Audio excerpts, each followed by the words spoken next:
LV Mendoza. Natigil si LV maging sa paghinga nang banggitin ng taong nakatalikod sa kanya ang buo niyang pangalan.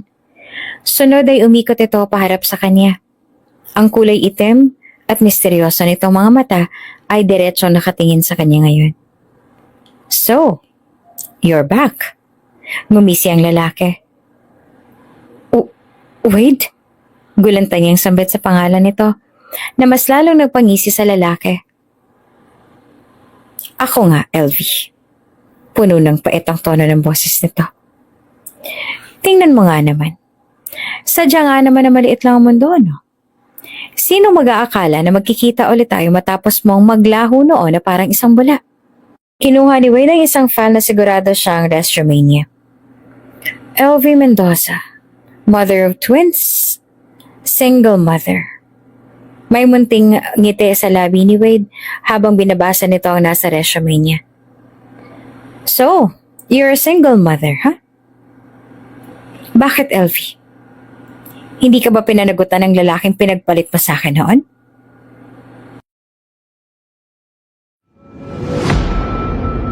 Kung bago ka pa lang sa channel na ito, Ate Jane TV, huwag kalimutang pindutin ang notification bell and subscribe button. Sana po hindi naman malaking abala sa inyo ang pagpindot ng subscribe button dahil ang kapalit po nito ay ang pagsuporta para makapag-produce ng mga libreng stories sa mga channels ni Ate Jane. Maraming salamat!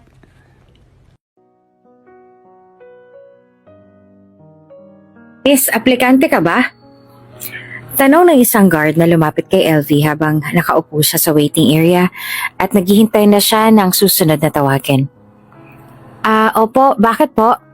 Magalang niyang tanong sa security. Kasi malapit ng cut-off tsaka may nahanap na raw po yata ang boss namin na magiging personal assistant niya. Ho? Gulat niyang ani. Pero ang sabi po sa akin ay maghintay lang daw po ako ng ilang sandali at ako na po ang susunod na tatawagin. Iyon din po kasing sinabi sa akin ng boss ko pasensya na. Malapit na rin kasi mag-lunch break. Paliwanag nito, nakakikitaan din ng pagkaawa sa mga mata. Ganun po ba? Malungkot na tumayo si LV. Salamat po. Mahigit 5 oras siyang naghintay para lang sa interview na ito, pero nasayang lang pala ang oras niya. Sayang naman ang paghihintay niya kanina. Kung sana lang ay naglabada na lang siya sa halip na umasa na matanggap siya sa trabaho na pinag-applyan niya sana na may malaking sahod. Di sana ay may ipangbibili na siya ng ulam nila ng mga anak niya mamaya. Pero siguro, ganun lang talaga ang buhay. May mga pagkakataon talaga sa buhay natin na nagsasayang lamang tayo ng oras kahit hindi pa naman natin gusto na magsayang. Siguro sadyang hindi lang talaga para sa kanya ang araw na ito at ang pagkakataon na makapagtrabaho siya sa isang kumpanya na may malaking sahod. Habang naglalakad siya sa lobby bitbit ang mga papeles ay nag-iisip din siya. Saan naman kaya siya makakahanap ng trabaho na may malaking sahod para sa mga anak niya? Sa panahon ngayon ay napakahirap na talaga na maghanap ng trabaho, lalo na kung undergraduate ka. Hindi na mabilang ni LV Mendoza kung ilang kumpanya na ang sinubukan niyang pag-applyan, pero sadyang wala talaga sa kanya ang swerte. Sa lahat ng kumpanya na yon ay hindi talaga siya natatanggap. Ang dahilan, isa lang siyang undergraduate at ang kailangan nila ay may diploma na maipagmamayabang maging experience. Marahil tama nga ang lola niya na sa panahon ngayon ay sobrang halaga na ng edukasyon. Kaya habang may pagkakataon ay magsumikap sa pag-aaral dahil ang edukasyon at pagsisikap lang ang tanging makakatulong sa atin para makaahon tayo sa kahirapan. Pero paano naman ang mga gaya niya na salat sa yaman at walang sapat na pera para makapagtapos ng pag-aaral? Paano naman ang kagaya niya na pinagkaitan ng mundo na makapag-aral na kahit gustuhin niya man na mag-aral ay hindi pwede sapagkat wala siyang sapat na pera? Mananatili lang bang ganon? Mananatili lang bang unfair ang mundo sa mga kagaya niya? Samantala, sa loob ng isang opisina ay galit na galit ang isang lalaki habang kaharap ang isang office worker na halos manginig ang buong katawan dahil sa labis na takot sa boss. Ang sabi ko naman, gusto ko yung mga matitinong aplikante, 'di ba? Bakit gano'n ang mga pumasok sa opisina ko? Bakit kay mamangmang nilang lahat? Bulyaw ni Wade Galvante. Kaya napapitlag sa gulat ang babaeng office worker na ito. Alam niyo ba kung ilang oras ang nasayang ko para lang ma-interview ang mga walang kwentang yon? Kung bakit ba naman kasi hinayaan niyo na makapasok sa opisina ko mga walang kwentang yon? Wade was mad. Naghahanap siya ng bagong personal assistant dahil ang dati niyang assistant ay hindi na kinaya ang kasamaan ng ugali niya at nag-resign na. Nagkataon naman na ang HR nila ay wala, kaya siya na mismo ang nagkusa na mag-interview sa mga aplikante, pero hindi niya naman lubos akalain na doon na pala mauubos ang oras at pasensya niya. Wala man lang siyang napili dahil halos lahat ng mga interview niya ay mangmang. And he hates it. Ayaw niya na nauuwi na sa walang mahalagang oras niya. Wade Galvante is a very busy man. Pag-aari niya ang mga malalaki at kilalang kumpanya na meron saan mang panig ng mundo. Wala siyang panahon para magsayang ng mahalagang oras at malaking lokohan na rin ng mga walang kwentang tao. Kaya naman matapos tuluyan ng maubos ang natitirang pasensya niya, hindi niya na tinuloy ang pag-interview sa mga aplikante na nag-aantay pa sa labas. Pinasabi niya na may nahanap na siya kahit ang totoo ay wala pa naman. Baka kasi kung magpatuloy pa siya ay masigawan na lang niya ang mga aplikante. Bukas na bukas gusto ko na maghanap kayo ng magiging personal assistant ko. Yung tao na hindi bubusitin at magiging pasok sa standard ko. Do you understand me? Marahan at natatakot pa rin na tumangutang ho ang babae. Naiintindihan ko po, sir. Huwag po kayong mag-alala. Gagawin po namin ang lahat para may mahanap po kami na magiging assistant ninyo. Tumayo na si Wade, ngunit hindi sinasadya na nasagi ng kamay niya kung saan nakalagay ang resume ng aplikante na dahilan para mahulog ito at magkalat ang mga papeles. Dahil sa gulat sa malakas na pagkahulog, napapitlag at hiyaw ng babae na mabilis naman na tinakpan ng bibig nang samaan niya ito ng tingin. Ako po ang mag-aayos yan, sir. Nauutal na sabi ng babae at saka mabilis na lumapit para magligpit ng nagkalat na resume. May isang resume ang umagaw sa pansin ni Wade, lalo na nang makita niya roon ang isang picture ng babae. At bago pa man makuha ng babaeng nagpulot ng resume, ay tinitigan niya at naunahan niya ito sa pagdampot. LV Mendoza, 28 years old. Binasa niya sa resume ng babae na sobrang familiar sa kanya at hindi maaari na mawala sa utak niya matapos ang ginawa nito. Mother of 7-year-old twins. Biglang nagwala ang puso ni Wade nang mabasa niya iyon. Ilang segundo pa siyang napapitlag at hindi rin lubos akalain. Nasaan ang aplikante na to? Bumaling ang tingin niya sa babae na agad naman na napatingala sa kanya. Nagsipag-alisan na po kanina marahil ang mga aplikante. Pabalikin siya. Mariin na utos niya. Pero paano po kung nakaalis na siya? Then gawin mo ang lahat para pabalikin siya. Nagagalit niya nang sinabi. Mabilis naman na tumayo ang babae at kumaripas palabas ang opisina niya para maabutan ng aplikante. Bumalik si Wade sa pagkakaupo sa office chair niya at tiningnan ng mabuti ang resume na hawak. So you're back, huh? Makahulugan niyang sabi habang nakatingin pa rin sa resume. LV Mendoza. LV Mendoza. Samantalang napatigil naman si LV sa paglabas ng building nang marinig niya ang buo niyang pangalan mula sa intercom. Attention LV Mendoza, if you are still in the building, please do not leave yet. Kindly return to the President's office immediately. Your presence is urgently required. Paulit-ulit yun na sinasabi ng babae sa intercom na ipinagtaka naman ni LV. Hindi niya alam ang dahilan kung bakit siya pinababalik, kung saan siya nanggaling kanina. Ngunit tulad nga ng sinabi, bumalik na lang siya dahil baka may problema. Nakatayo siya ngayon sa tapat ng elevator at naghihintay na bumukas ito. Ilang saglit pa ay bumukas na rin yon at tumambad sa kanya ang isang alalang-alalang babae. Ma'am, kayo po ba si LV Mendoza? Ang tanong sa kanya ng maluhaluhang babae. Tumango siya. Opo, ako nga po yun. Ay, salamat naman sa Diyos at hindi ka pa nakakaalis ng kumpanya. Halata sa itsura ng babae ang labis na pasasalamat. Halika, sasamahan kita pabalik sa office ni Mr. President. Humakbang na siya papasok sa elevator at kaagad naman na pinindot ng babae ang floor patungo sa floor kung saan sila nanggaling kanina, kung saan daw located ang office ng president.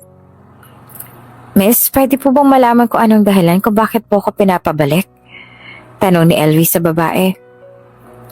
Hindi po ba tapos na ang interview ninyo? Kanina po kasi pinaalis na ako ng security. Oo miss, tapos na nga mag-interview ng mga aplikante. Pero wala daw natanggap sa posisyon dahil ayaw ng presidente. Siya rin ang nagsabi. Hindi niya na lang itutuloy daw ang pag-interview at pauuwi na lang lahat ng mga aplikante na nakapila. Pero hindi ko rin alam kung anong dahilan at bakit pinababalikan niya. Paliwanag nito sa kanya na mas lalo namang ipinagtaka ni LV. Pagdating nila sa tapat ng pinto ng office ng presidente, sumungaw ang babae sa pinto ng office para iimporma ang taong nasa loob na kasama na siya nito.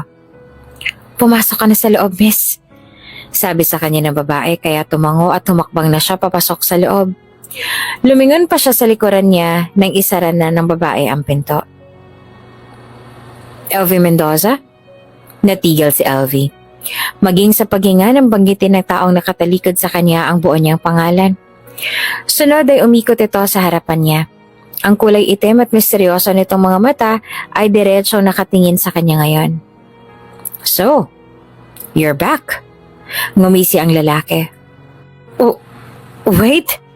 Bulantang niyang sambit sa pangalan nito na mas lalong nagpangisi sa lalaki. Ako nga, LV.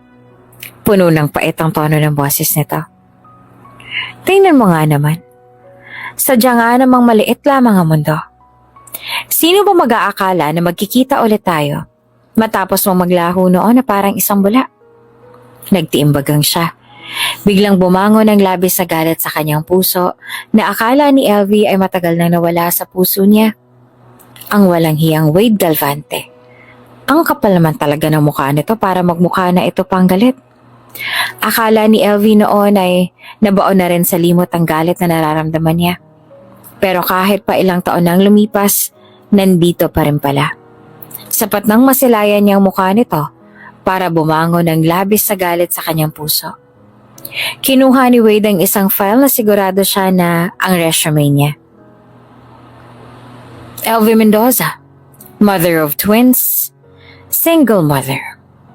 May munting ngiti sa labi ni Wade habang binabasa ito. Naikuyom naman ni LV ang kamao niya dahil sa labis na galit. Pakiramdam niya ay kumukulo ang dugo niya ngayon. Hindi niya maibigan ang ngisi sa labi ni Wade na para bang minamaliit siya nito. So, you're a single mother, huh? Nag-angat ulit ito ng tingin sa kanya. Bakit, LV? Hindi ka na ba pinanagutan ng lalaking pinagpalit mo sa akin noon? Nananatili nang nakakuyom ang kamao niya sa kanyang gilid.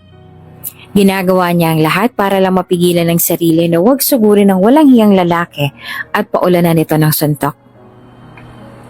Ang mga anak mo, alam ba nila na bunga lamang sila ng kataksilan mo sa akin noon, LV? Alam ba nila na may nakakatandang kapatid sana sila ngayon kung hindi lamang pinili ng ina nila na ipalaglag ito para sa kabit nito? At that instant, she felt her patience snap. At bago niya pa man mapigil ang kanyang sarili, nakalapit na siya sa harap ni Wade. Binawi niya kay Wade ang hawak nito na resume niya at walang ano-ano ay pinunit niya iyon sa harapan nito. Kalimutan mo na lahat. Nagkamali akong umapak at sumubok ang kapalaran sa basura mong kumpanya. Galit niyang sinabi pagkatapos ay sinampal niya sa makapal nitong pagmumukha ang punit-punit na resume. Wala kang kwenta. Hindi niya hinantay pa kung ano ang sasabihin sa kanya ni Wade. Sa labis sa galit niya ay hindi lamang iyon ang ginawa niya. Inihulog niya rin lahat ng mga nakapataw na gamit sa mesa nito, dahilan kaya malakas ang nabasag ang vase. Sigurado rin siya na nabasag ang laptop at desktop nito. Matapos noon ay walang likod na umalis na siya. Paglabas niya ng pinto, ang gulat at takot na babae ang bumungad sa kanya. Hindi niya ito pinansin at basta na lang itong nilagpasan. At dahil naman sa labis sa takot at gulat ng babae, ay hindi rin siya nito nagawa ng pigilan. Pagpasok niya sa loob ng elevator ay sa kanya lang niya hinayaan na pumatak ang mga luha niya na kanina pa nagbabadyang tumulo. Hanggang ngayon, pakiramdam ni LV ay nanginginig pa rin ang buong katawan niya dahil sa labis na galit. Kung hindi niya lang naisip ang mga anak niya kanina, baka nasaktan o hindi kaya ay napatay niya na ang walang hiyang kwentang lalaking yan. Gamit ang basag na flower vase. Mabuti na lang at sumagi sa isipan niya ng kanyang mga anak, kaya nagawa niyang pigilan ang sarili niya. Kung siguro ay hindi siya nakapagpigil kanina, baka naghihimas na siya ng rehas ngayon, lalo na't isang maimpluwensyang tao si Wade Galvante. Mama, ano pong nangyari sa kamay at braso mo po? Bakit ka po may pasa? Ang nag-aalala na tanong ng anak niyang si Suho. Dahil sa labis na galit ay hindi niya naininda kanina ang lakas ng pagkakabangga niya sa elevator na naglikha ng malaking pasa sa braso niya. Ha? Wala. Nabangga lang ang mama kanina, anak. Sagot niya naman. Masakit po bang pasa mo, mama? Ulit na tanong ni Suho habang ang kakambal nito na si Koa ay nakatayo lamang sa tabi at nakatingala sa kanya. Hindi naman, anak. Hindi ko nga napansin kanina na may pasa na pala ako. Sagot niya at pilit na umite sa mga anak para hindi na sila mag-alala pa sa kanya. Pasensya na kayo kung ngayon lang ako nakauwi, ha? May mahalagang inasikaso pa kasi ang mama. Naging mabait naman ba kayo kay Aling Maneth kanina? Opo, mama.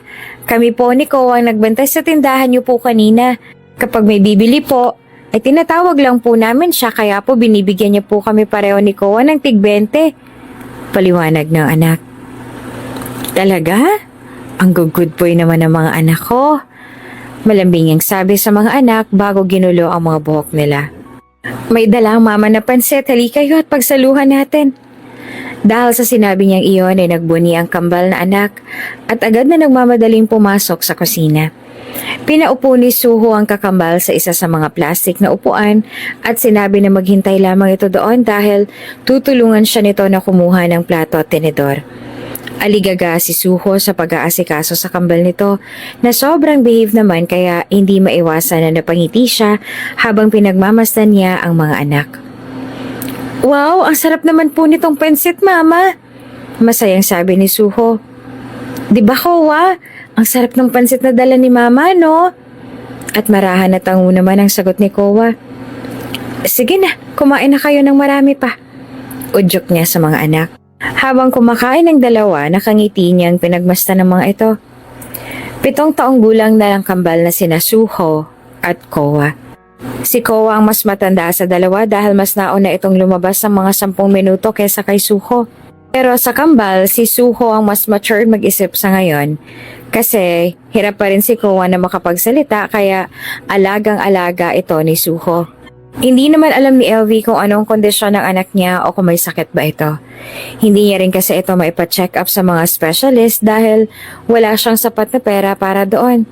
Mas mahina rin kasi ang katawan ni Koa kaysa kay Suho. Madalas itong magkasakit at masyado ring mahina. Ang sabi naman ng mga matatanda sa kanila ay late lang daw talaga matutong magsalita si Koa dahil wala naman siya nakikita na isa itong PWD. Oh, LV, nakahanap ka na ba ng bagong trabaho? Tanong sa kanya ni Manang Maneth. May-ari ito ng sari-sari store na madalas niyang pag-iwanan sa mga anak niya sa tuwing kailangan niyang umalis. Katulad na lamang kanina na kailangan niyang maagang umalis para sa interview. Wala pa nga po, Manang eh. Malungkot niyang sabi sabay buntong hininga. Hindi ba naging maayos ang interview mo kanina? Sa kasamaang palad ay hindi po. Sobrang malas ko pa nga po eh. Ang dami ko na pong pinag-applyan pero laging wala. Sabi niya sa malungkot na boses. Nako, ganyan talaga ngayon.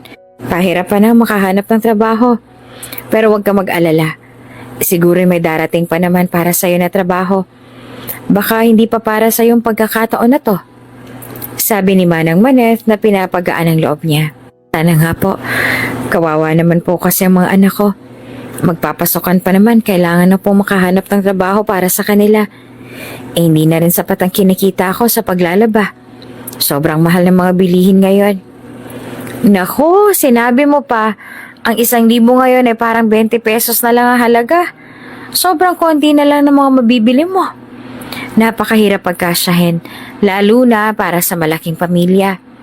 Nung panahon namin, napakalaking halaga na ng 1,000 na yan. Aba ngayon ay naku, ewan ko na lang. Sang-ayon naman ni Aling Marge. Isang dakilang chismosa sa kanilang lugar na madalas ay nakatambay dito sa tindahan ni Manang Maneth. Kaya nga po Tsaka gusto ko rin po sana na ipa-check up si Kowa. Malungkot namang sabi ni LV. Oo nga, nakakaawa na rin yung anak mo, no? Pinapagalitan ko nga ang ibang mga bata dito na inaasar siya. Sabi naman ni Aling Marge, kaya mas lalo lamang na nalungkot si LV para sa anak niya. Matapos niya makabili ng sabong panlaba ay umuwi na siya sa bahay nila kung saan naabutan niya ang mga anak niya na naglalaro sa kanilang maliit na sala na magkaharap na nakaupo ang dalawa at share sa isang lumang toy car na binili niya noong medyo malaki pang kinikita niya sa paglalabada. Mga anak, paglalabada lang ang mama ha. Huwag kayo masyadong makulit ha.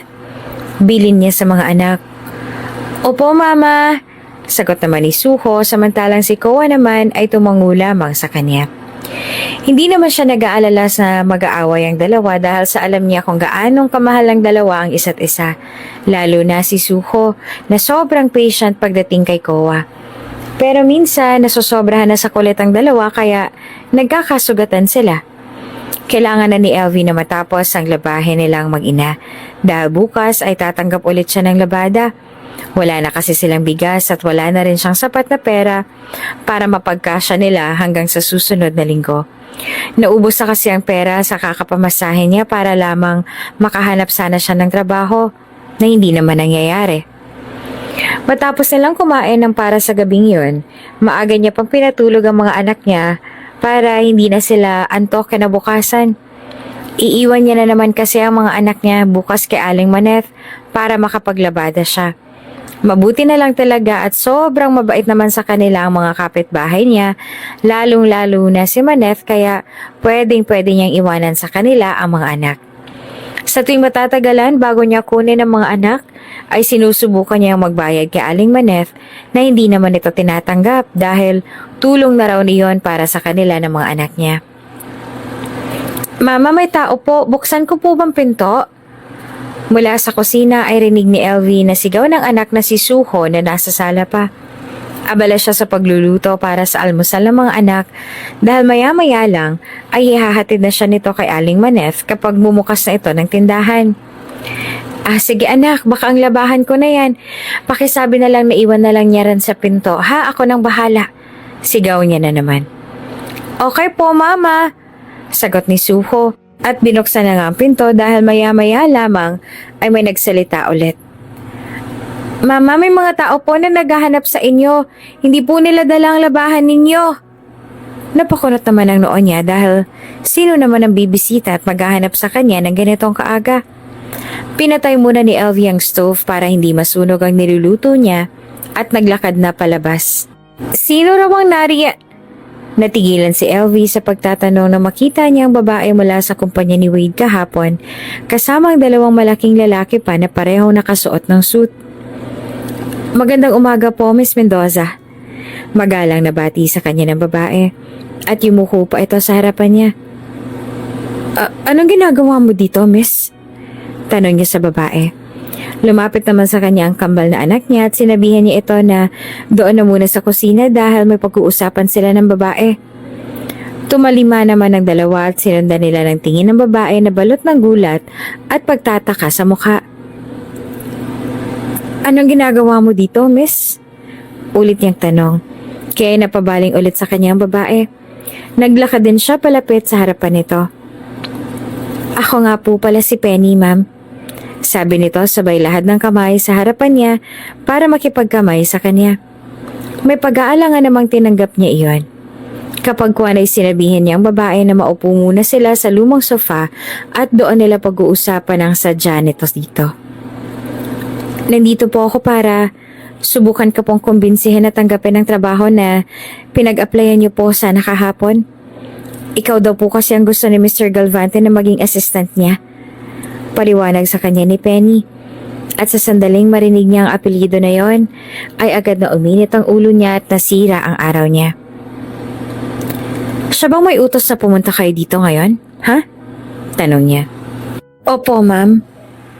Walang hiya talagang lalaking yan. Sabi niya sa sarili. Gusto niya rin sanang magalit kay Penny pero naaalala niyang inutusan lamang ito ng boss niya kaya sinubukan niyang maging kalmado lamang.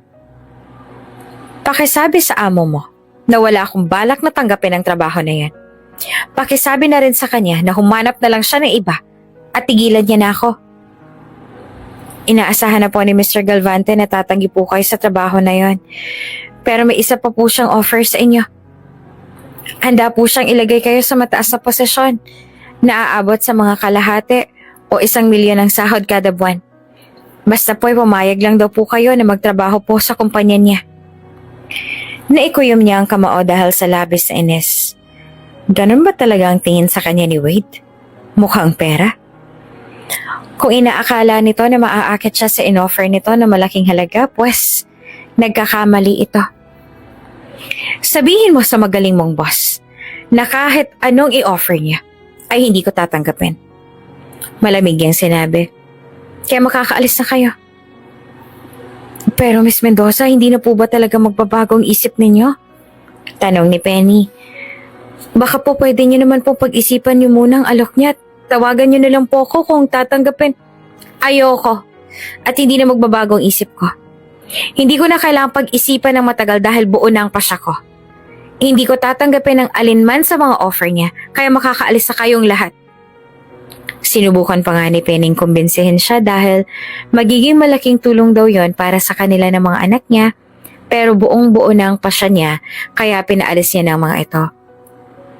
Kahit kailan, ayaw niya ng kahit ano pang koneksyon kay Wade matapos ang nangyari sa kanilang dalawa noon at matapos siya nitong iwan na lamang. Kahit umabot pa sa bilyon na maging offer nito sa kanya, hindi niya iyon tatanggapin. Mama, sino po mga yun? Tanong ni Suho nang makaalis na ang tauhan na pinapadala ni Wade.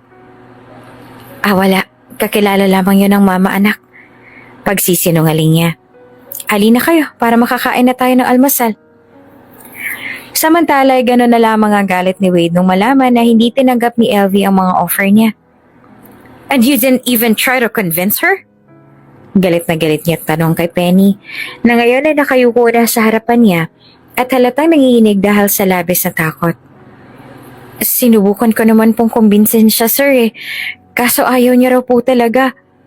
Takot na paliwanag ni Penny. Then try harder. Kahit anong mangyari, kailangan ko siya sa kumpanya ko na to. Kailangan niyang mapalapit sa akin kaya kailangan niyang tanggapin ang offer ko.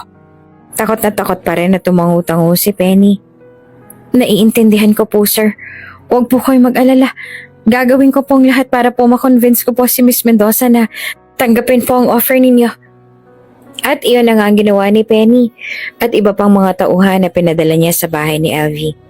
Ginawa nila lahat para kumbinsin si LV pero ni isa sa kanila ay walang nagtagumpay. Kung kaya gano'n na lamang ang galit na naramdaman ni Wade. Ano pa nga bang gusto ng babaeng yan? Inis na tanong niya sa sarili. She's being nonsense and arrogant. Hindi pa ba sapat sa kanya ang offer ko na pataas na ng pataas para tanggapin niya yun? Nagagalit na si Wade at gano'n din ang nararamdaman ni LV. Dahil araw-araw na lang ay may ipinapadala na tao si Wade sa bahay niya para lamang alukin siya ng kung ano-ano. Konti na lang talaga at susugurin niya na ang walang hiyang lalaki na yon sa kumpanya nito at pagsabihan na tigilan na siya nito dahil hindi na nakakatuwa ang pinagagagawa ng hayop na yon. LV, sino yung mga nakapangkotse na laging bumibisita sa inyo ng mga anak mo? Halos araw-araw ka na nilang pinupuntahan na. Pangchichismis na naman ni Aling Marge habang bumibili siya sa tindahan ni Manang Manette. Ay, mga kakilala ko lang po yun. Namiss daw nila mga anak ko kaya lagi nilang dinadalaw. Pagsisinungaling niya. Aba, mga sosyal pa lang mga kaibigan mo, ano? Ang gagara ng mga kotse nila. Sabi pa ni Aling Marge. Pero bakit hindi ka nagpapatulong sa kanila na maghanap ng magandang trabaho para sa mga anak mo? Aba, sa mga itsura nila, mukha naman may mga alam silang disenteng trabaho para sa iyo. Kinuha na ni LV ang isang bote ng mantika na binili niya kay Manang Manette. Ayoko na pong abalahin sila sa mga problema ko, Manang. At bago pa man masumaba ang usapan at papunta sa kung saan-saan, ay nagpaalam na siya sa mga ito at baka kung ano pang mga subukang ungkatin ni Aling March. LV, gusto mo mautang ka ulit sa akin? Sigaw sa kanya ni Ligaya na siyang kilalang nagpapautang sa kanilang lugar. Nako, hindi muna mare. Alam mo namang wala pa akong pambayad sa mga ganyan. Sagot niya. Noong walang-wala talaga siya, si Ligaya ang naging takbuhan niya. Lalo na sa tuwing nagkakasakit ang kambal. Pero sobrang hirap ng may utang. Mabuti na lang at nakagraduate na siya sa utang niyang yon kay Ligaya na mahigit 20,000 din. Ilang taon niya rin yung pinagsumikapang bayaran. Kaya napakahirap talaga na magkaroon ng utang. Nakaka-stress. Sayang naman Mars, ikaw pa naman ang gustong-gusto kong umutang sa akin dahil pala bayad ka. Hindi tulad ng iba na binabaon na sa hukay ang hiniram sa akin. Tinawanan niya na lamang ito at takmang tatawid na siya sa kabilang kalsada nang kaunti na lamang ang dumadaang mga sasakyan nang bigla na lamang may itim na mamahaling sasakyan ang pumarada sa harapan niya at hindi niya na kailangang manghula kung sino ang tao na nasa loob. Isa lang naman ang taong kilala niya na pwedeng magmay-ari ng ganitong kaganda at kagarang sasakyan at hindi nga siya nagkamali na iniisip dahil ilang sandali pa ay bumaba ng binata ng sasakyan at ang tao na pinakaayaw niyang masilayan ang nasa loob nito. May suot itong sunglasses habang sa harapang tingin nito bago tumingin sa kanya at saka dahan-dahan na tinanggal ang suot na salamin. Hi, LV. Kumaway pa ito sa kanya habang nakangisi. Napairap siya sa galit. Ang walang hiya. Talagang may kapal pa ng mukha na magpakita sa kanya matapos ang lahat? Gusto na naman ba nitong masampal? Hindi niya ito pinansin at tumuloy na siya sa pagtawid. Malaki ang mga hakbang niya. Mabuti na lang at wala namang sasakyan ang dumaraan ngayon. Dali-dali namang bumaba si Wade sa kotse nito para lang maabutan siya. Wait, LV! Nagawa nitong mahawakan ng kamay niya noong nasa gilid na sila ng kalsada. Kung kaya'y puno ng pandidiri na inagaw niya ang kamay niya at tinaliman niya ito ng tingin. Ano ba? Bakit mo ba ako hinahawakan, ha? Bulyaw niya dito. Sa sobrang lakas ng boses ay rinig na rinig iyon sa kabilang kalsada kung saan marami ang mga tao na nagtipon-tipon na akala mo ay may movie shooting na pinapanood. I wanted to talk to you, sabi nito. Talk to me? Para saan? Para sa mga walang kwentang offer mo sa akin? Hindi pa ba sapat sa'yo ang araw-araw na pagpapadala mo ng mga tauhan mo sa bahay ko? Galit niyang tanong dito. Alam mo, mabuti pa'y umalis ka na lang, Wade. Masyado mo nang inuubos ang pasensya ko. Pwede ba tigilan mo na ako? Naririndi na ako sa lahat ng mga pinagagagawa mo. Hindi na ako natutuwa. Gusto ko lang naman na mabigyan ka ng trabaho. Dahilan ni Wade na mas lalong nagpainit sa ulo niya. Bakit? Nangingi ba ako ng trabaho sa'yo, Wade? Nagmakaawa ba ako sa'yo na tulungan mo ako? Galit na galit pa rin na tanong niya dito. Bakit ba ikaw pang may ganang magalit? Ikaw na nga tong gusto kong tulungan. Sa sinabi ni Wade ay mas lalo lang na nag-init ang ulo niya. Nakakagigil talaga itong isang to. Masyadong mataas ang tingin sa sarili na akala at lahat ay kailangan ng pera nito. Oo, salat siya sa yaman at higit niyang kailangan ng pera para sa mga anak niya, na anak din ito. Ngunit kahit kailan ay hindi niya matatanggap ang pera mula dito. Sabihin man ng iba na ma-pride siyang tao, ngunit hindi niya talaga tatanggapin ang kahit katiting na salapi mula dito. Hindi ko kailangan ng tulong mo, Wade Galvante. Ni minsan, ay hindi ko hiningi ang tulong mo. Kaya kung maaari lang ay tigilan mo ng kahangalan mo na to dahil wala akong panahon sa mga pambata mong laro. Kahangalan bang matatawag kung gusto ko lang na mapalapit ulit sa'yo? Seryoso na tanong ni Wade. Oo. Matapos ang lahat ng nangyari nun, isang kahangalan na gusto mong maging malapit ulit sa akin. Isa kang hamak na hangal, Wade. Matapos niyang sabihin yon ay hindi na nakagalaw at sumagot si Wade kaya naman ay iniwan niya na ito. Ngunit ang walang hiyang Wade Galvante talagang sinundan niya ito hanggang sa bahay nila Nasakto naman na nakaabang sa kanya ang kambal niyang anak. Mama, sino po siya? Inosente na tanong ni Suho habang nakatingin kay Wade na animoy na pako na sa kinatatayuan nang sandaling masilayan nito ang kambal. Mga anak, pumasok na muna kayo sa kwarto. Huwag na huwag kayong lalabas hanggang hindi ko sinasabi. Utos niya sa mga anak na bagaman nagtataka ay sumunod pa rin sa kanya kahit nahalata sa mga itsura ang labis na pagtataka habang nakatingin kay Wade na nananatili namang nakatulala. Na makaalis ang kambal, galit niyang hinarap muli si Wade na nananatili naman na natulala. Ano ba? Di ba sabi ko sa'yo tigilan mo na ako? Bakit ba hanggang dito ay sinusundan mo pa rin ako? Pagalit niyang tanong. They are your children, right? Sa halip ay tanong ni Wade bago ibinaling ang tingin sa kanya. Pero bakit?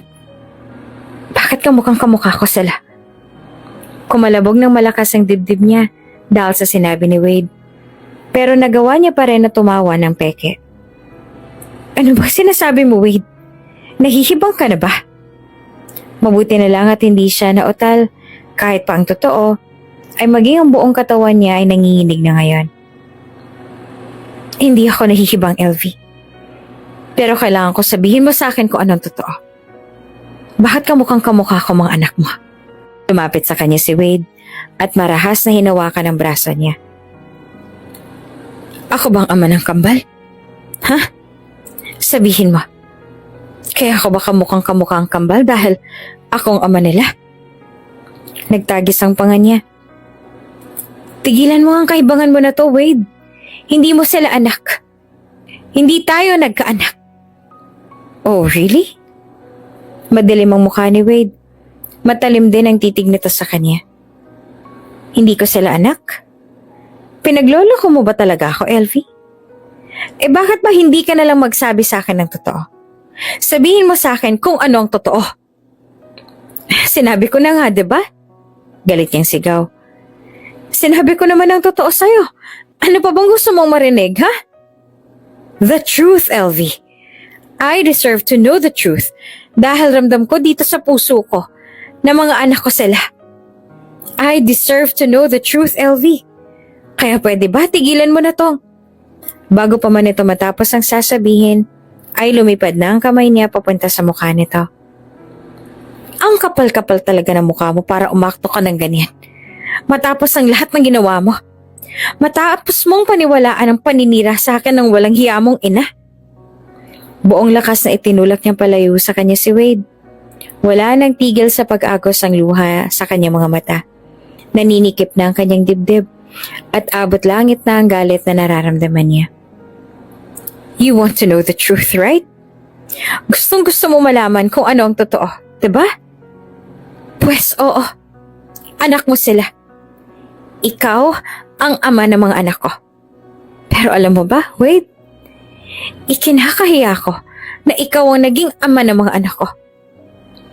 Hindi ko matanggap na ikaw pang naging ama nila. Nalulumo si Wade sa mga narinig at unti-unti na rin pumatak ang mga luha mula sa mga mata nito. Nagkaanak tayo?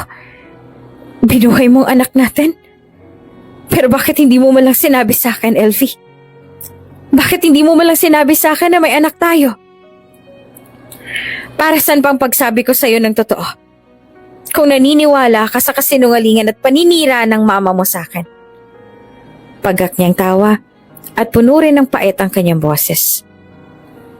Karapatan ko na malaman ang tungkol sa kanila, Elvie. Mga anak ko sila. Karapatan kong malaman na nabuhay sila. Galit na sabi ni Wade. Nagliliyab sa galit ang mga mata nito habang siya ay mas natawa. At karapatan ko rin noon na paniwalaan mo ako dahil ako nagsasabi ng totoo. Pero anong ginawa mo? Mas pinili mo na maniwala sa kasinungalingan na ginawa ng iyong ina. Sumbat niya dito. Kaya hinayaan kita. Hinayaan ko na paniwalaan mo ang kasinungalingan na mas pinili mong paniwalaan. Hindi ba masakit, Wade? Masakit na ang pinaniniwalaan mo na kasinungalingan ay nabunyag na? Elvie, umalis ka na, Wade. umalis ka na. Malakas na pagtataboy niya dito. Doon ka na sa iyong ina na mas pinili mong paniwalaan ang mga kasinungalingan. Sinubukan ni Wade na lapitan siya. Hindi ko alam na nagsisinungaling lamang ang mama. Elfie, hindi ko alam. Really? Hindi mo alam o talagang tanga ka lang? Gigil na sabi niya. Alam mo, Wade, kahit kailan ay hindi magiging sapat ang mga dahilan mo para maniwala ako sa'yo at para mapatawad kita. Ginago mo ako. Ginago niyo ako ng mama mo at ng kabit mo. Walang kapatawaran ang ginawa mo sa akin, sa amin, ng mga anak natin. Kaya mabuti pa'y umalis ka na. Lumayas ka sa harapan ko at wag na wag ka nang ulit magpapakita sa amin ng mga anak mo. Dahil hindi ka namin kailangan. At higit na hindi ka kailangan ng mga bata. Pinagtulakan niya ang paalis si Wade. Pinalayas niya ito at nang makaawa na lisanin na nito ang buhay nila ng tuluyan. Noong una ay ayaw pang umalis si Wade dahil gusto pa raw nito na makausap ang mga anak nila. Mabuti na lang at umalis din ito nang makita na nahihirapan na siyang makahinga. LV? LV! Kaagad siyang dinaluhan ni Manang Maneth nang makita siya nitong nanlulumo habang patuloy sa pag-iyak. Ayos ka lang ba? Hindi siya sumagot at tuloy lamang siya sa pag-iyak. Kaagad naman na lumapit din sa kanya ang iba pa nilang mga kapitbahay at may nag-abot sa kanya ng tubig. Lumabas na rin ang kanyang mga anak mula sa kwarto. Parehong umiiyak ang dalawa at hindi na siya magtataka pa kung narinig nila ang sigawan nila kanina. Sa totoo lang, hindi niya naman itinago sa mga anak niya ang tungkol sa kanilang ama. Alam ng dalawa na buhay pa ang ama nito. Sadyang hindi lang nila alam kung anong itsura ng ama nila. Marahil ay labis na nabigla ang dalawa kaya niyakap niya ang mga anak ng mahigpit. Ang lalaki na yun ang ama ng mga anak mo? Tanong sa kanya ni Manang Maneth. Nakaupo siya ngayon sa sofa. Kaharap niya si Manang Maneth at narito rin si Aling Marge at ang isa pa nilang kapitbahay. Ang kambal ay hinayaan niya na muna makipaglaro sa ibang mga bata sa labas para malibang muna sila. Opo, siya pong ama nila, sagot niya. Aba, walang hiyari ng lalaki na yun ah. Matapos na kayong i-abandona noon, bigla-bigla na lang siyang lilitaw at babalik sa buhay niyo ng mga anak niyo? Sabi ni Aling Marge na mas gigil pa sa kanya. Para saan pang pagbabalik niya? Para muli niyang magulo ang payapaan yung buhay ng mga anak niyo? Nagbuntong hininga siya ng malalim. Kaya nga po eh. Nako, ang ibang mga lalaki nga naman talaga, no? Matapos nilang mag-iwan at manakit, bigla-bigla na lang silang babalik. At ini-expect nila na mapapatawad agad natin sila at makakalimutan natin kung anong nagawa nila. Sabi naman ni Manang Maneth, nagigil na din. Galing sa sariling experience nito ang mga sinasabi. Ano, balak mo bang tanggapin ulit ang lalaki na yon alang-alang sa mga anak niyo, LV? Tanong sa kanya ni Chabebang. Umiling si LV sabay buntong hininga ng malalim. Hindi ko rin po alam, Chang. Hindi ko na po alam kung anong dapat kong gawin. Galit ako sa kanya pero alam ko rin na kailangan siya ng mga anak namin. Kung ano man na maging pasya mo, pag-isipan mo munang mabuti dahil kapag nariyan na, mahirap nang ibalik. Huwag kang magpapadalos-dalos ng desisyon, lalo pat nakasalalay sa desisyon mong magiging kinabukasan ng mga anak mo. Payo sa kanya ni Manang Maneth. Basta kahit anong mangyari at kung kailangan mo ng tulong, nandito lang kami para sa'yo. Napangiti naman siya dahil sa sinabi nito. Maraming salamat po at lagi po kayong nariyan para tulungan kami ng mga anak ko. Naku, kayo pa ba? Parang anak ka na rin namin at saka parang apo na rin namin ng mga anak mo. Kung ang ibang tao ay halos isumpa ang kanilang kapitbahay, si LV naman ay labis-labis ang pasasalamat at binigyan siya ng mga kapitbahay na malaki ang pagmamalasakit sa kanila ng mga anak niya. Mom! Samantalang, sa mansyon ng mga Galvante naman ay punong-puno ng galit ang mukha ni Wade habang naglalakad siya papasok. What is it, son? Tanong ng ina ni Wade na nakaupo sa sofa kasama si Maurice at parehong umiinom ng tsaa ang dalawa. Nakita ko si LV. Nakita ko mga anak namin. Bakit pinaniwala niyo ako na pinalaglag niya ang anak namin? Puno ng galit ang boses niya. What? You made me believe that she killed our child. Pero hindi. Binuhay niya ang mga anak namin. Tumayo ang kanyang ina na puno ng gulat ang mukha. Hindi anak. Ano ka ba? Ano bang sinasabi mo? Hindi ako nagsisinungaling. Pinalaglag ng walang hiyang babaeng yon ang anak niyo. Nakita ko siya, Mom. Kasama niya mga anak namin. Ang laki-laki na nila. Kambal ang naging anak namin. Puno ng sakit ang boses ni Wade. At ang galit na kanyang nararamdaman ay nauwi sa luha. Ang laki ng mga anak namin. Ang mga anak ko. Kamukhang kamukha ko sila. Wade. Nilapitan siya ng kanyang ina, tsaka niyakap ng mahigpit. Gusto ni Wade na itulak palayo sa kanyang ina, ngunit wala na siyang lakas. Ang laki-laki na ng mga anak ko, Mom. Ang laki ng mga anak ko na inakala ko na hindi binigyan ng pagkakataon na masilayan ng mundong to. Ang ganda-ganda ng kanilang mga mata. Kapareho ng sa akin. Ang kulay ng mga mata niya. Mas lalong dumami ang luha sa kanyang mga mata. Napalaki sila ng maayos ni Elfie. Lumaki ang mga anak ko na wala ako sa kanilang tabi. Kailangan nilang lumaki na hindi malang nila ako nakikilala. Anak, and it's all your fault, Mom. Lumayo siya sa kanyang ina. Nagliliyab sa galit ang mga mata niya habang nakatingin sa kanyang ina na dati punong-puno ng pagmamahal kung tingnan niya ito dahil ito ang nagpalaki sa kanya. Kasalanan niyo kung bakit kailangang lumaki ng mga anak ko nang wala ako sa tabi nila. Kung sana lang hindi niyo ako pinaniwala sa mga kasinungalingan niyo noon, di sana'y kasama kong anak ko at ang babaeng mahal ko. Itinanggi pa ng kanyang ina ang kasalanan na ginawa nito noon. Sinubukan pa ulit nito na bilugin ang ulo niya. Pero sadyang walang lihim ang hindi nabubunyag. At walang kasinungalingan ang mananatili hanggang dulo. Dahil nalaman niya ang lahat at sa huli ang totoo pa rin ang nanaig at hindi ang kasinungalingan. I am very sorry, Mr. Galvante. Noon kasi binayaran ako ng iyong ina para sabihin na pinalaglag ni Miss Mendoza ang anak ninyo. Nagtagis ang panga ni Wade dahil sa sinabi ng doktor na kaharap niya ngayon.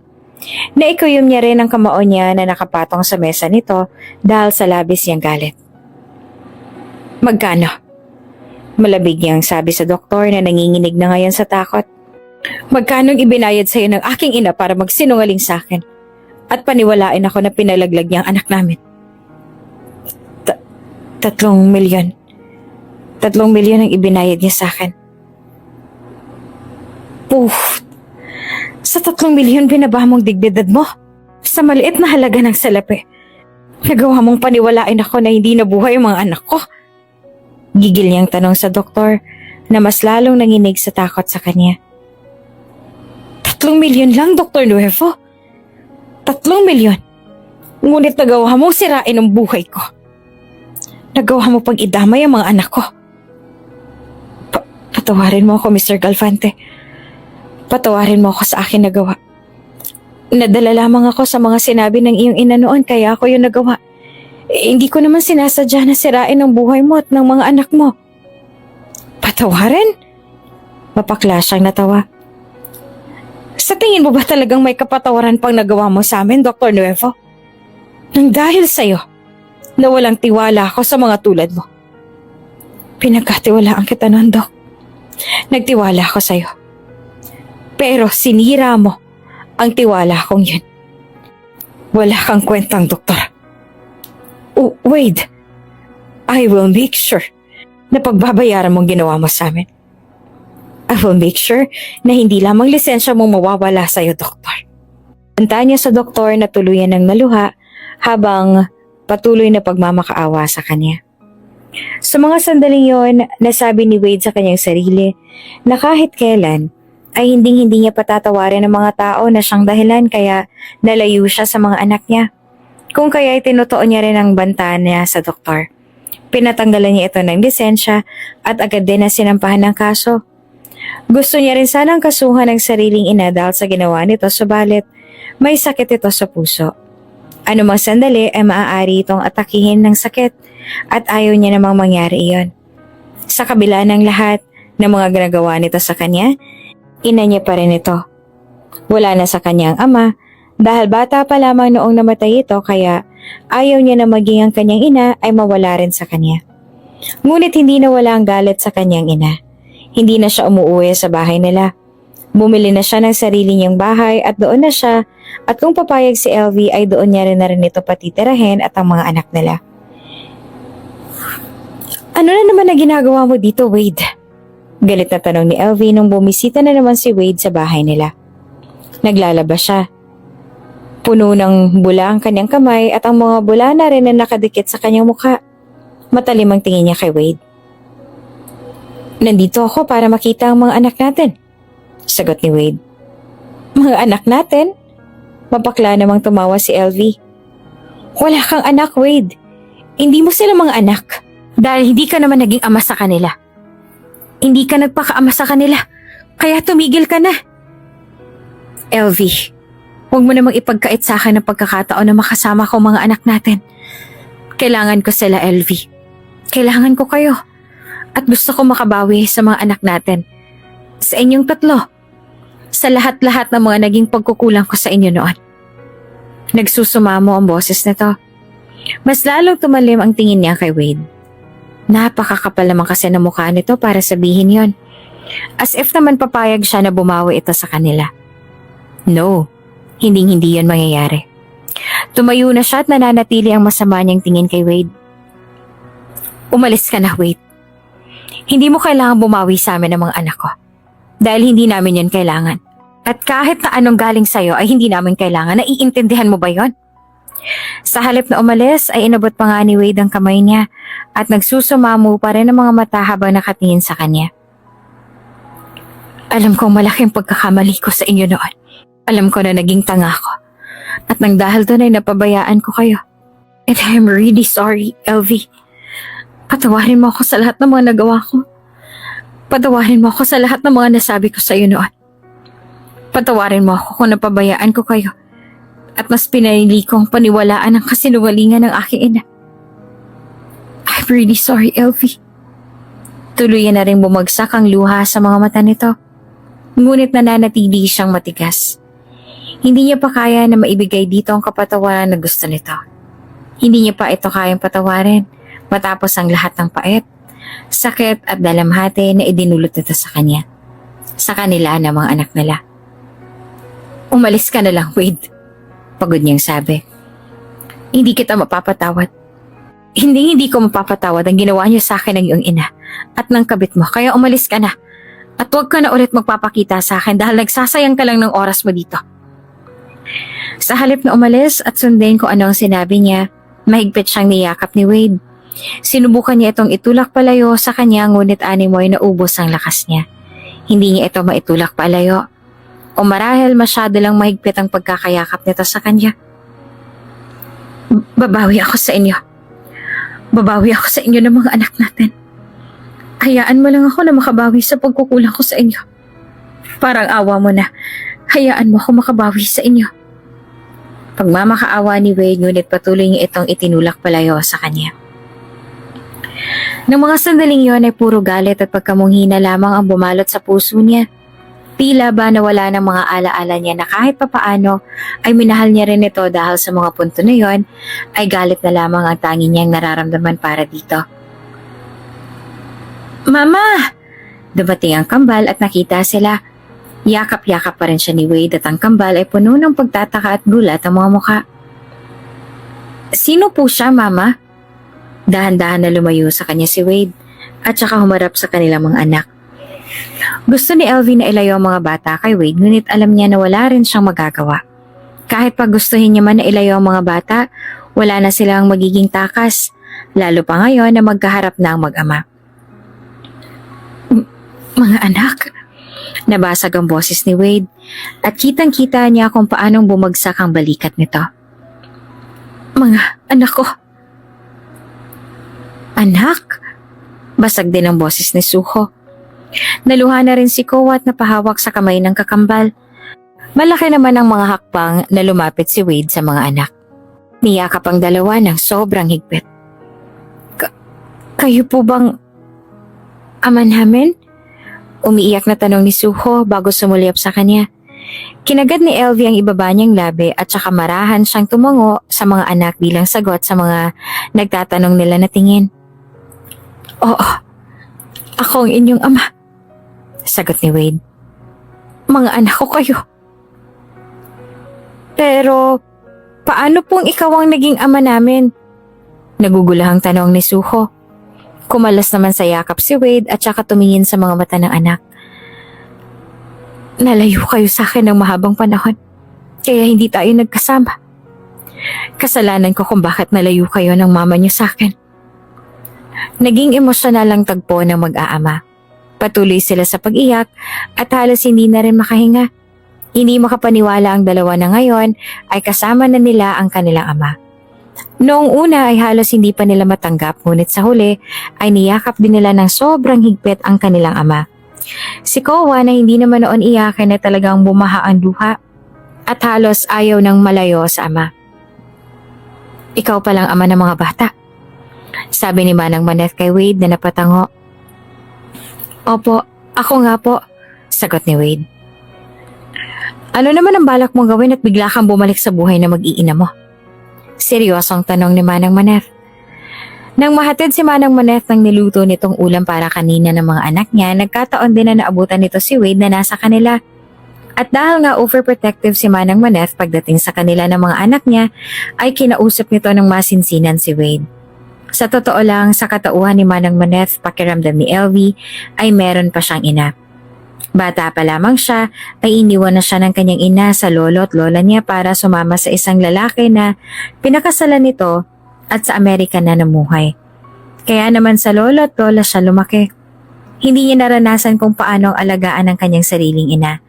At sa ginagawa ni Manang Maneth ay nagiinit ang puso niya. Para kasi sariling anak ang trato nito sa kanya, lalo na sa pagiging overprotective nito. Gusto ko pong makabawi sa kanila at sa lahat ng pagkukulang ko. Tapat na sagot ni Wade. Makabawi? Matapos ang ilang taon ngayon mo lang naisip na bumawi sa pamilya mo? Seryoso pa rin na sabi ni Manang Maneth. Alam mo ba kung gaano silang naghirap dahil pinabayaan mo sila? Alam mo bang hirap na pinagdaanan nila at ang lahat ng sakripisyo na ginawa ni LV? Wala kang alam, diba? Napayuko si Wade. Tila nahihiya na wala malang itong alam sa mga nangyayari sa kanila. Wala po akong ideya dahil malayo ako sa kanila at hindi ko nasaksihan ang lahat ng mga paghihirap nila. Ngunit, nakahanda pa akong bumawi sa kanila. Ngayon na alam ko ng hirap nila, gusto ko pong makabawi. Gusto ko makabawi sa kanila ng mga anak namin. At handa rin po ako na gawin ng lahat para lang makuha akong kapatawaran ni LV. Nakahanda kang gawin ang lahat? Naninigurado pa rin na tanong ni Manang Maneth. Tumangutango si Wade. Opo. Nagbuntong hininga si Manang Maneth at saka sumulyap sa kanya.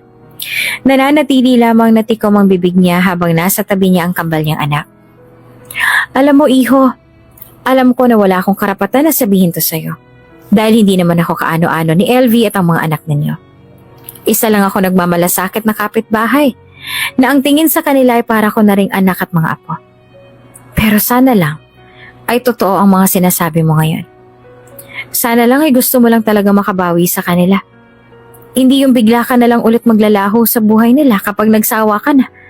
Dahil sinasabi ko sa iyo, iho, higit na mas masakit para sa mga anak kung sakali man na umalis ka. Mas tagos sa kanilang buto ang pangalawa mong pag-iwan sa kanila. Tumango naman si Wade. Naiintindihan ko po ang punto ninyo, ma'am. Malaki rin pong pasasalamat ko na itinuturing nyo na anak at apo ang mag-iina ko dahil po sa inyo at sa kabaitan ninyo ay nagkaroon sila ng kakampi at kasangga. Huwag po kayong mag-alala. Hindi na po ako aalis sa tabi ng mga anak ko. Hindi ko na po ulit sila iiwan at gagawin kong lahat para makabawi ako sa kanila. Napatango-tango si Manang Moneth at sabay na napasulyap ulit sa kanya. Tulad nga ng ipinangako sa kanila ni Wade, ginawa nito ang lahat para makabawi lalo na sa mga anak nila. Halos araw-araw nitong dinadalaw ang mga anak nila ngunit hindi niya ito pinapansin. At pilit pa rin niya itong pinagtulakan palayo sa buhay nila hanggang sa napagod na lamang siya dahil kahit anong gawin niya ay hindi pa rin umalis si Wade sa buhay nila. Kahit anong gawin niya ay talagang porsigido ito na makuha ang kapatawaran niya.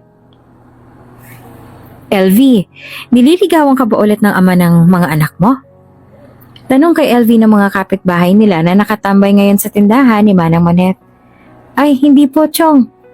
Tugon niya at inabot kay Manang Moneth ang 100 na bayad niya sa binili niyang kalahating kilo ng asukal na gagamitin niyang pagluto ng turon na request sa kanya ng mga anak niya kanina. Aba, bakit naman hindi? Halos araw-araw na siyang bumibisita riyan sa inyo. Binibisita niya lang po ang mga anak namin. Sagot niya naman. Sus, pasasaan ba't manliligaw din ulit yan sa'yo? Tudyo naman ni Aling Marge. Pasalamat na lang talaga at gwapo yung ama ng mga anak mo. Mabilis lang na mapatawad. Naku, sira ulo ka talaga, Marge. Sabi naman ni Manang Moneth na nasa loob ng tindahan nito. Porket gwapo, mabilis lang mapatawad. Nako, hindi madaling kalimutan ang ginawa niyang pang-iwan sa mag-iina niya, no? Ilang taon naghirap si LV para lang maitaguyod ang mga anak nila tapos sobrang yaman naman pala niya. Alam ko naman yon, Moneth. Sabi ni Aling Marge. Binibiro ko lang to si LV. Malay mo naman, 'di ba, may chance pa silang dalawa para mabuo ulit ang pamilya nila. Si LV lang makakapag-desisyon yan kung gusto niya pa ba na makipagbalikan sa ama ng mga anak niya. Sabi naman ni Manang Moneth. Kung ano man ang magiging desisyon niya, edi suportahan na lang din natin. Tama naman si Moneth. Tsaka syempre naman susuportahan natin yung si LV sa desisyon niya. Kumpara naman sa ikabubuti ng mga anak niya, 'di ba? Napangiti na lamang si LV sa mga sinasabi ng kapitbahay niyang tambay. Kahit na mga tambay at chismosa sila sa kanilang lugar, ay napapagaan pa rin ng mga ito ang loob niya, lalo na sa oras ng problema. Isa rin yun sa kagandahan sa kanila. Hindi lamang stress ang nakukuha niya. Mama, nandito na po si Papa. Saktong tapos na siyang magluto ng turon nang marinig niyang boses ng anak na masayang-masayang sinabi na dumating na ang ama. Papa! Bigla namang nabitawan ni LV ang hawak niya na baso nang may marinig siyang boses. Para siyang kinidlatan at nahanap niya na lang ang sarili na nasa salas na. Pareho silang gulat na gulat ni Wade habang nakatingin kay Kowa na nakatingin sa ama. Kowa! Nagsasalita ka na! Masayang sabi pa ni Suho at niyakap ang kakambal. Nilapitan ni LV ang anak. Ikaw ba talagang narinig ko na nagsalita, Kowa? Tiningala siya nito at ngiti lamang ang naging sagot nito sa kanya. Ngayong araw ang appointment nila sa magiging doktor ni Kowa. Nagpagpasya na kasi nila na ipatingin si Kowa sa specialist dahil hindi pa rin ito nakakapagsalita sa edad na 7 taong gulang. Iyon pa lamang ang kauna-unahang beses na narinig ni LV ang boses ng anak. Sa labis na tuwa ay naiiyak na siya ngayon. Lumapit din sa harapan nila si Wade na makabawi ito sa gulat. Yumuko ito sa harap ni Kowa. Anak, pwede mo bang sabihin ulit kung anong sinabi mo kanina? Gusto kasi namin ng mama mo na marinig ang boses mo. Pwede ba yon? Pakiusap ni Wade sa anak. Kumurap-kurap naman si Kowa. Papa? Tuluyan ang bumagsak ang luha sa mga mata niya at natakpan niya rin ng kamay ang bibig niya dahil sa labis na saya sa narinig. Sa wakas, nakakapagsalita na rin si Kowa. Pakiramdam ngayon ni LV ay nakalutang siya sa hangin. Hindi niya lubos akalain na naririnig niya na ang boses ng anak. That's right, baby. Maluha-luha na rin si Wade. Binuhat nito ang anak na nagtataka kung bakit naiiyak ang ama. Masaya kami na marinig ang una mong salita, anak. Sobrang saya ng pakiramdam namin. Ngumiti lamang si Kowa sa anak. Wala na ulit itong sinabi ngunit masaya pa rin sila. Ang galing! Naririnig ko ng unang salita mo, Kowa. Masaya ako na marinig ang boses mo. Masayang-masayang sabi naman ni Soho sa kambal. Ngumiti naman si Kowa. Suho? Nauutal pa na sambit nito sa pangalan ni Suho na natulala na lang ulit. Ganon din si LV kaya hanggang sa bumaling sa kanya si Koa, saka matamis na ngumiti ay nakatulala lamang siya. Mama? Habang nasa loob sila ng sasakyan ni Wade patungo sa ospital kung saan nila ipapatingin si Koa, ay halos hindi pa rin sila makapaniwala.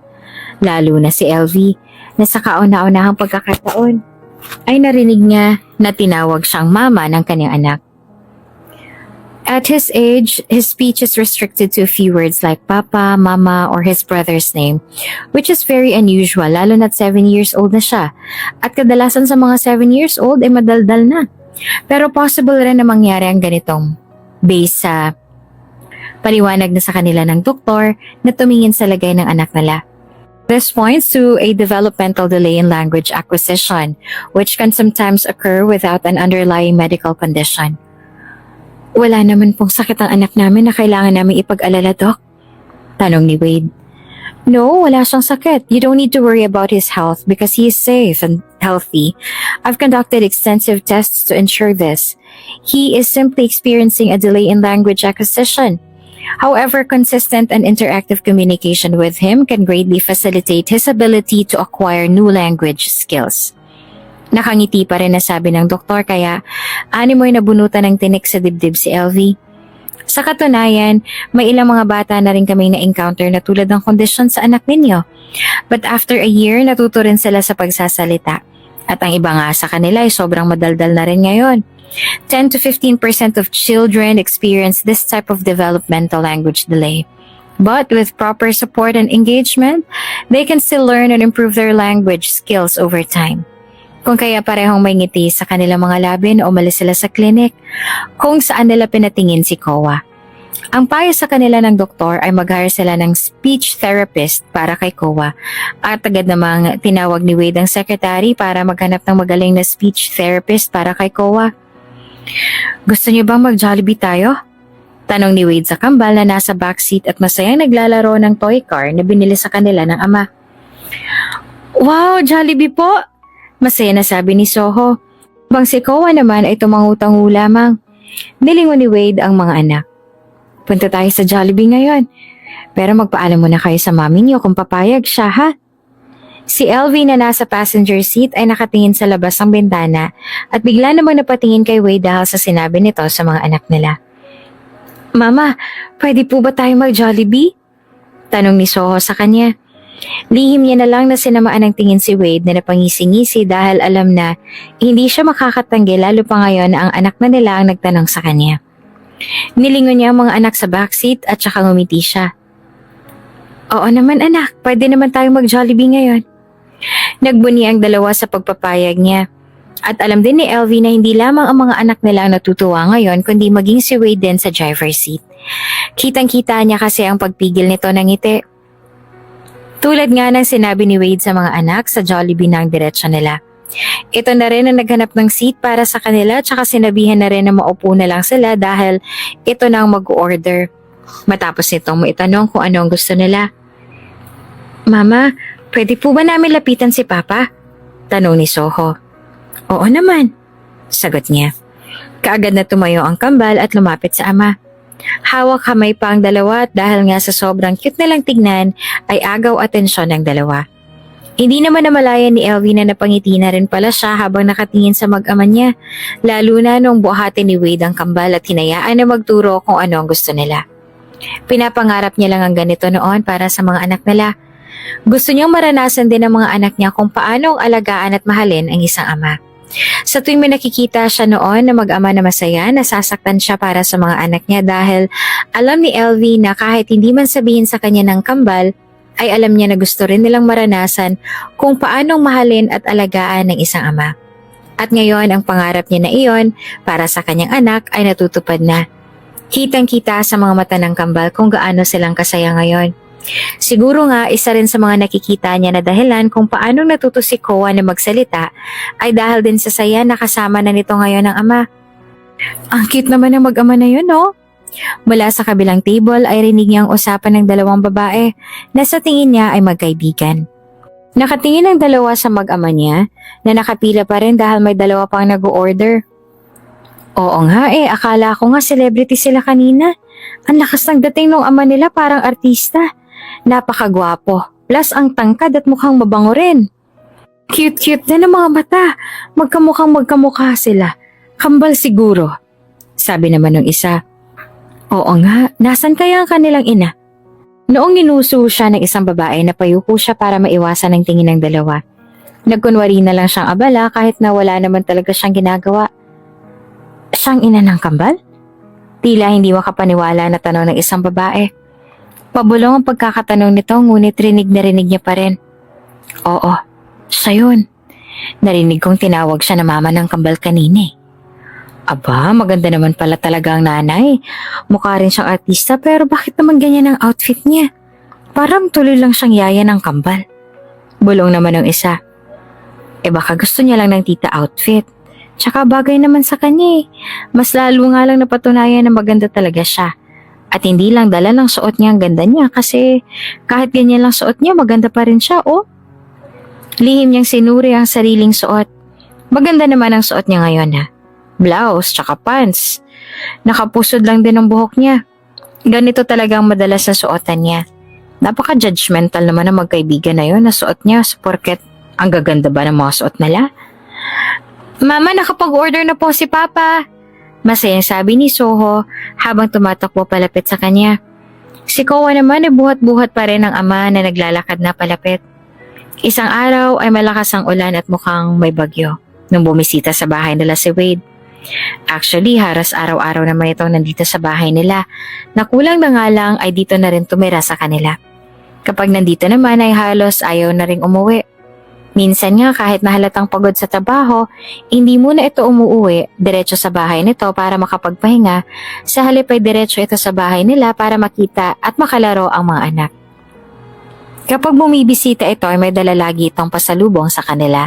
Mapapagkain, damit at laruan para sa mga anak, name it. Lahat ng yon ay ibinigay ni Wade sa mga anak nila. Maging sa kanya ay lagi rin niya itong dala. Bulaklak, damit at kung ano-ano pa na kahit ayaw niyang tagapin ay basta lang nitong iniiwan sa bahay nila. Paulit-ulit din itong humihingi ng tawad sa kanya. Pero hanggang ngayon ay hindi niya pa rin mahanap sa puso niya ang mapatawad ito. Oo, aaminin niya na masaya naman siya na nagpakaama ito sa kanilang mga anak. Masaya rin siya na ginagawa ni Wade ang lahat para makabawi sa lahat ng mga pagkukulang nito sa kambal. Tanggap niya rin na ito ang naging ama sa mga anak niya, ngunit hindi niya pa talaga mahanap sa puso niya ang kapatawaran. Siguro dahil yon sa hanggang ngayon ay pinapanatili niya pa rin na sarado ang puso niya. Madalas niya pa rin na pinagtulakan palayo sa kanila si Wade pero ngayong araw ay hindi niya na ito maitutulak palayo. Tulog na ang kambal dahil malalim na rin ang gabi. Pero nasa bahay pa rin nila si Wade. Nasa labas lang. May tumawag kasi dito kanina kaya lumabas muna ito ng kwarto at siya nang nagpatulog sa kambal. Tagal naman tumila ng ulan, sabi ni Elvie sa sarili habang nakatingin sa labas ng bintana. Nakasarang kortina pero nakikita niya pa rin ang bawat pagguhit ng kidlat sa kalangitan. Malakas pa rin ang buhos ng ulan sa labis na sinasabayan pa ng malakas na hangin kung kaya hindi pa rin niya mapauwi si Wade kahit gustong-gusto niya na itong mapaalis sa bahay nila dahil ayaw na ayaw niya. Bago lumabas ng kwarto ay sinigurado niya muna na mahimbing ang tulog ng kambal at maayos ang kumot nila para hindi sila lamigin. Pumunta siya sa kusina at nakita niya si Wade na sakto naman nakakababa lang ng cellphone na hawak. Tapos na makipag-usap sa kung kanino man. Lumingon ito sa kanya at bahagyang natulala. Marahil ay dahil sa suot niya ngayon. Bago kasi siya lumabas ay nagpalit muna siya ng damit. At isinuot niya ang bigay nito na dress na sobrang bumagay naman sa kanya. Natutulog na bang mga bata? Tanong ni Wade. Naglakad siya palapit. Oo. Pasensya ka na kung hindi kita natulungan na patulugin sila. Tumawag kasi ang sekretary ko. Paliwanag nito. Ayos lang. Sanay naman ako na ako lang lagi nag-aasikaso sa kambal. May pait sa tono ng boses ni LV. Kaya naglaho ang ngiti ni Wade at malungkot na ito na patango-tango. Malakas pa rin ang ulan sa labas. Hindi ka pa pwedeng umuwi. Baka kung ano pang mangyari sa'yo sa daan. Ako pang masisi. Tumango-tango ito. Thank you. Hindi siya sumagot at akmang tatalikod na para bumalik sa kwarto nila nang muling magsalita si Wade. Can I talk to you? Nag-aalangan man ay tumango siya. Naupo sila sa sofa at hinintay niya kung anong sasabihin sa kanya ni Wade. My mom, I already talked to her. And she admitted na nagsinungaling siya sa akin. At nagbayad siya ng malaking halaga sa doktor para sabihin sa akin na pinalaglag mo ang anak natin noon. May pag-aalangan sa tono ng boses ni Wade. Batid ni LV na mahirap din para kay Wade na matanggap yon. Lalo pat sariling ina nito ang may gawa ng ikinakasakit ang damdamin nito ngayon. Nakausap ko rin ng doktor na binayaran ni Mom. Inamin niya sa akin ang pagkakamali niya. Matapos ko malaman ng totoo, agad ako nagsampa ng kaso sa doktor na yon at tuluyan na rin na natanggal ang lisensya niya. And as for my mom, hindi ko siya pwedeng ipakulong dahil may malubhas siyang sakit na pinagdadaanan. But I will make sure na pagsisisihan niya rin ang nagawa niya noon. I'm telling you this dahil ayokong isipin mo na binabaliwala akong lahat ng mga nangyari noon na siyang naging dahilan kaya nalayo kayong mga anak natin sa akin. Hindi siya kumibo. Ngunit aaminin ni LV, masaya siya na napanagot na ang mga nasa likod kung bakit nahihirapan sila ng mga anak niya. And as for cheating, nagbitaw ng malalim na buntong hininga si Wade. I also found out the truth. Pinaniwala lang din ako ng aking ina na niloko mo ko at sumama ka sa ibang lalaki. Kaya ka biglang naglaho nun at kaya mo pinalaglag ang mga anak natin. That's why I was very mad. Akala ko totoo ang lahat ng mga sinabi niya sa akin noon dahil may mga pruweba pa siyang pinakita sa akin. Ngunit nalaman ko mula rin mismo sa kanya na ang lahat ng yon ay pawang mga kasinungalingan na gawa-gawa niya lang din. Ginawa niya akong tanga at paniniwala sa mga kasinungalingan niya. Puno ng betrayal ang tono ng boses ni Wade. Ang mga mata nito ay kumikinang na rin dahil sa luha na nagbabadyang tumulo. Hindi rin totoo na niloko kita. Walang kahit anong namamagitan sa amin ni Maurice noon. She's just close to my mom dahil inaanak siya ni mommy pero walang kahit na anong namamagitan sa amin noon. Yes, she admitted that she likes me. At sinabi ko rin to sa'yo noon na umamin siya sa akin. And I rejected her many times. Alam ng Diyos kung gaano kitang kamahal, LV. Mahal na mahal kita. Hanggang ngayon na ikaw pa rin ang nag-iisang babae na mahal ko. Kaya hindi ko kayang lokohin ka. Hindi ko magagawa na lokohin ka at ipagpalit ka dahil ikaw lang ang babaeng minahal ko ng higit pa sa pagmamahal na kaya kong ibigay sa aking sarili. Tuluyan na rin bumagsak ang mainit na luha mula sa kanyang mga mata at umagos ito pababa sa pisngi niya. Inabot ni Wade ang kanyang kamay at puno ng emosyon ng mata na tumingin ng diretso sa mga mata niya. Mahal na mahal pa rin kita, LV. Sa kabila ng lahat ay nananatili na ikaw pa rin ang nag-iisang babae na laman ng puso ko. Ikaw lang ang mahal ko. At alam kong mahirap din para sa'yo na patawarin ako pero pinapangako ko na gagawin kong lahat hanggang sa makuha ko muli ang kapatawaran mo. Hindi ako magsasawa. At kahit gaano pa katagal ay handa akong hintayin para lamang mapatawad mo ko. At iyon ang ginawa ni Wade. Lahat ng paraan ay ginawa nito para mapatawad niya ito at bigyan ng isa pang pagkakataon. Kahit anong klase pa ng pagpapahirap, ang ginawa niya dito ay ginagawa pa rin ito para lang sa kanya. Minsan niya nga itong pinag-igib ng sobrang daming tubig mula sa isang balon kahit pa may tubig naman sa gripo. Sa sobrang dami ng tubig na pinaigib niya ay inabot ito ng gabi. Kahit pa sobrang aga nito na nagsimulang mag-igib. Hindi niya hinayaan na tulungan ito ng mga tauhan nito na halatang naaawa na rin para sa kanilang boss. Naikwento rin sa kanya ni Penny na sobrang laki raw na naging pagbabago sa ugali ng boss nila. Kung noon daw kasi ay napakaiksi lamang ng pasensya nito, ngayon ay sobrang bait na at marunong na rin mag-appreciate ng mga empleyado. Siguro malaking tulong para kay Wade na malaman na isa na itong ama para naman bumait kahit saglit. Pero sa kabila ng mga ginawa ni Wade ay hindi niya pa rin ito pinapatawad. Oo, aaminin naman ni LV na dahil sa mga effort ni Wade ay unti-unti na ulit na lumalambot ang puso niya. Pero hindi niya pa rin ito pinapatawad. Siguro dahil na rin sa nag-i-enjoy pa siya na makita itong nahihirapan para lamang ma-earn ang tiwala at pagpapatawad niya. Anong ginagawa mo dito? Malamig na tanong ni LV sa mata ng babae na nasa harap niya ngayon. Ang ina ni Wade. Kanina ay bigla na lamang itong kumatok sa pinto ng bahay niya. Hindi niya inaasahan na makikita niya ito ngayon dito sa pamamahay niya. Sa totoo lang ay hinanda niya na rin talagang kanyang sarili sa malulutong na sampal at masasakit na mga salita na maririnig niya mula dito dahil bumalik ulit siya sa buhay ng anak nito dahil una pa lang ay ayaw na talaga nito sa kanya dahil sa mahirap lang daw siya at hindi siya nababagay para sa anak nito. Subalit, sa halip na gawin nito kung anong iniisip niya, hinawakan nito ang kamay niya at bigla na lang nalumuhod sa harapan niya. Ano ginagawa mo? Gulat niyang tanong. Nandito ako para humingi ng tawad sa iyo. Sa lahat ng mga nagawa ko sa iyo noon. Patawarin mo ako sa lahat ng kasalanan na nagawa ko sa iyo noon, LV. Hindi naman agad nakapag-react si LV dahil sa gulat.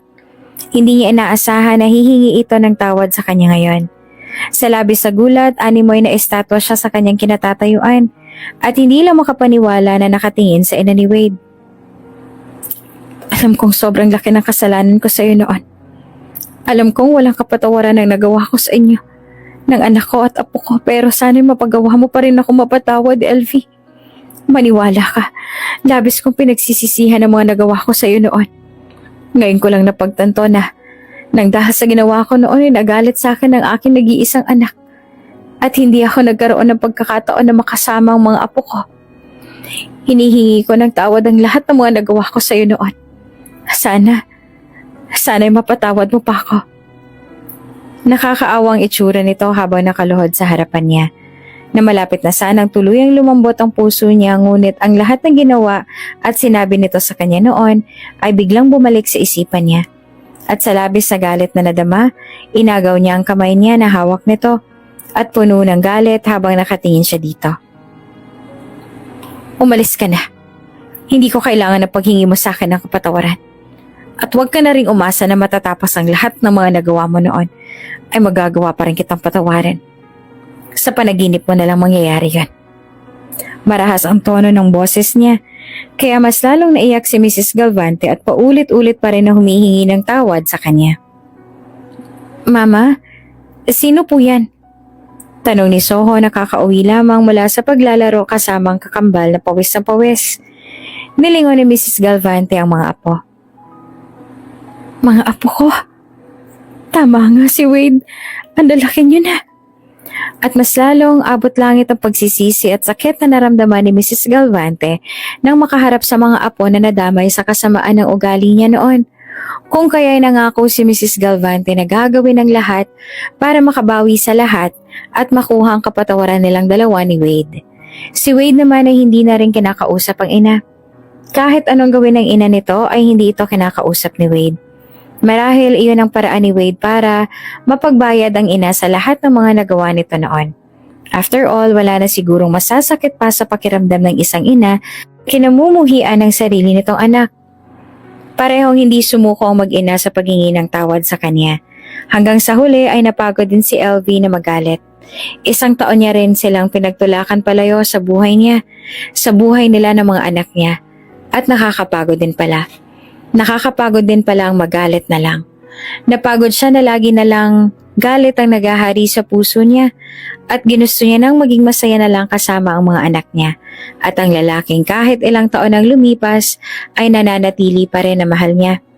Kung kaya hinayaan niya ang sarili na maging masaya at pinatawad niya mag-ina.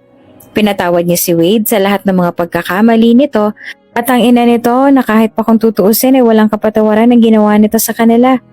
At wala siyang kahit anong pinagsisisihan sa desisyon niya na patawarin sila. Nang sandaling ginawa niya iyon, doon niya naranasan ang labis na kaligayahan dahil tama nga sila. Hindi mo mararanasan na magiging masaya ng lubusan kung may galit pa rin ang nananaig sa puso mo. Binigyan niya rin ng isa pang pagkakataon si Wade dahil after all, gusto niya rin na mabuo ang pamilya nila para sa kanilang mga anak. At dahil na rin sa ilang beses niya mang itanggi, mahal na mahal niya pa rin ito at si Wade pa rin ang nag-iisang lalaki na gusto niya makasama habang buhay. Today, standing in front of the aisle and under the watchful eyes of God, surrounded by the people we both love and who have played a significant role in our lives, I made a solemn vow.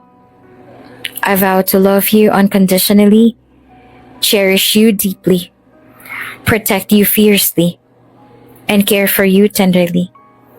I pledge to stand by your side, not just today, but every day, as we journey through life together. With this vow, I commit myself to you and to our children, promising to be there for all of you until my very last breath. I love you so much, LV Galvante. I have loved you all my life. Iyon ang ipinangako ni Wade sa kanya sa araw ng kasal nilang dalawa. Ngumiti naman si LV sa asawa habang patuloy sa pag-agos ang mainit na luha sa kanyang mga mata.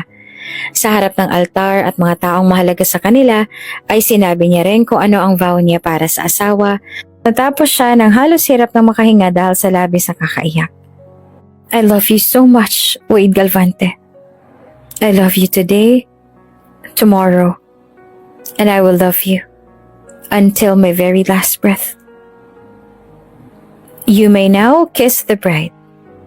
At ang sandaling sabihin niya ng pare, sinakop ni Wade ang kanyang mga labi, kalakip ang pangako na mamahalin nila ang isa't isa hanggang sa dulo ng walang hanggan. Kung bago ka pa lang sa channel na ito, Ate Jane TV, huwag kalimutang pindutin ang notification bell and subscribe button. Sana po hindi naman malaking abala sa inyo ang pagpindot ng subscribe button dahil ang kapalit po nito ay ang pagsuporta para makapag-produce ng mga libreng stories sa mga channels ni Ate Jane. Maraming salamat! LV Mendoza. Natigil si LV maging sa paghinga ng banggitin ng taong nakatalikod sa